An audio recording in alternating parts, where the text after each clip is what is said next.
So I was listening to some future bassy kind of music and noticed that the sidechaining just sounded fantastic and a lot better than my sidechaining ever did. So this got me looking into different ways people do their sidechaining. And I've always just used the stock compressor in Ableton Live and it gets the job done. But a lot of people use these tools we can draw in sidechain curves. So I wanted to experiment with that and I got directed towards Cableguys' VolumeShaper. And I ended up just buying their whole suite of plugins because they have a lot of awesome tools aside from VolumeShaper. And I wanted to explore that in this video because in the past, I'm sure if you've been here for a while, you notice I do a lot of software reviews. And I haven't done any in a while, so I thought this would be a pretty cool way to get back into that. So this single layer here kind of shows everything that's in their suite.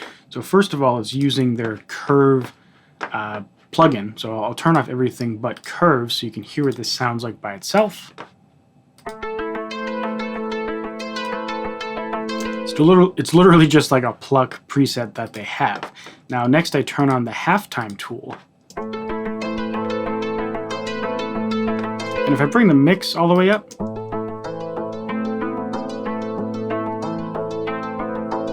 it renders this really awesome halftime effect. And if you don't really know what the point of this is, if you ever record something to tape and play it back half speed, it gives this otherworldly vibe you really can't replicate easily in software, but halftime does its best at replicating that. And you can do this in Ableton just by getting the audio and halftiming it or making it twice as long, but this does it in a convenient plugin where you don't have to bounce things to audio and you can automate the parameters in a much more realistic way that you might do in a song. So by turning the mix down, I'm blending this bass pluck sound with this cool halftime thing, which makes it sound like there's two layers. And I add some EQ to get rid of some of the low end.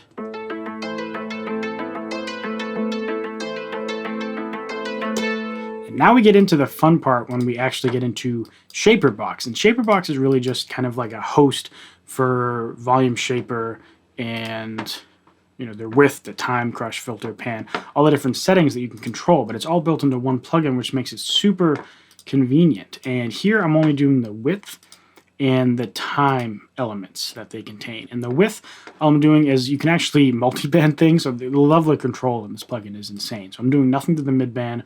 I'm only affecting the high frequencies, which is, I'm guessing this would be roughly like 5K, maybe a little less upwards, but I'm just kind of pulsing that, so hear what that sounds like.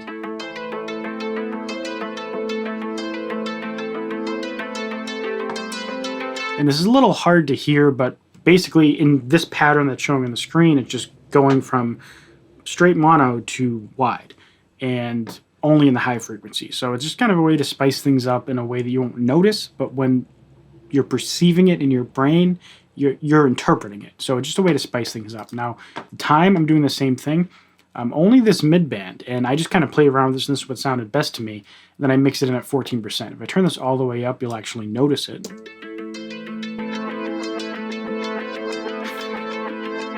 So basically this line just means it's playing in reverse, then it goes in reverse again. This is a whole another ball game. I'll get into that in a bit, but then I just turn that down to 14% to make it very subtle.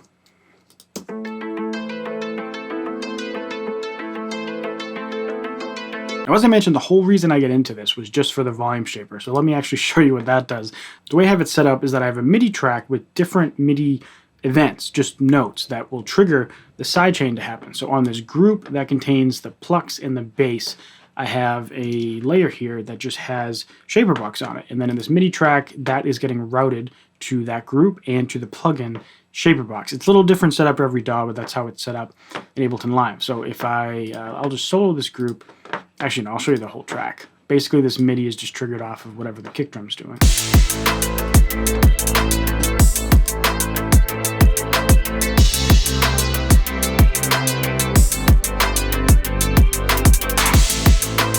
So now if I solo this group, you'll hear really what's happening.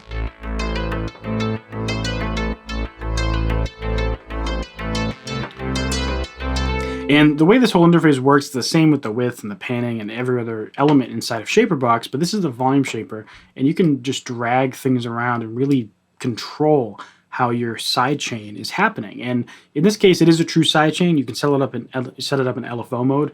As I mentioned, I did that MIDI routing, but then once you get in the plugin, you go to the MIDI trigger and either do on one shot or just on or off. You can do it the way you want to set it up. I just have it here as on one shot, and then I just draw in exactly the pattern that I want. And all I did to start it off is I selected one of these presets and then just fine-tuned it using the length control and just manually shifting things. So technically you could do all of this with just the stock Ableton compressor. What I used to do is I would make a MIDI track with like a hi-hat pulse, turn off the volume, and then send that to the group with a compressor, and then I could use the frequencies and the timing to control it, but you can't draw in this specific pattern like you can with ShaperBox. And I think that's why all the big EDM people and all the people who have the really solid sidechained sounds, this is how they're doing it. Maybe not with this plugin, but a plugin like this.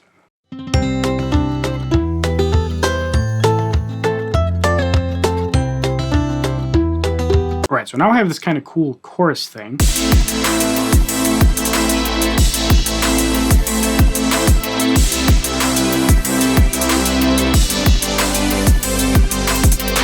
But it's kind of boring, so I'm going to experiment with their VolumeShaper plugin, VolumeShaper 3 plugin. I just loaded up a preset here.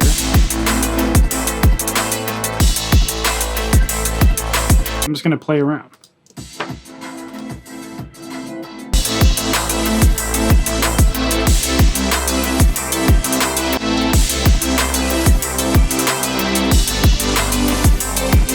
That sounds pretty cool, so I want to play around with halftime. See how that sounds?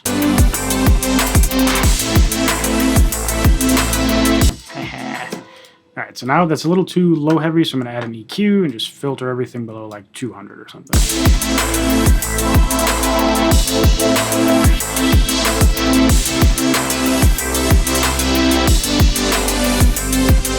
I want to show you something pretty cool, and I was just playing around and looking at their tutorials. They had this time function. It's kind of like a DJ scratch table combined with Looperator. I forget what company makes that. But anyways, you can select these various things. Like if I want to do scratch, I can select this. And these curves represent changes in time, which kind of end up being a scratch sound. So if I put that on the drums, you get this cool thing, and you could, of course, MIDI trigger this and make it happen once randomly. You can do a tape slowdown, which is what this sounds like. And it sounds really good. And then there's pitch controls.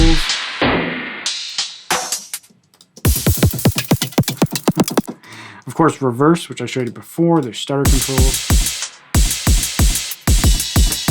And if I play that with the music,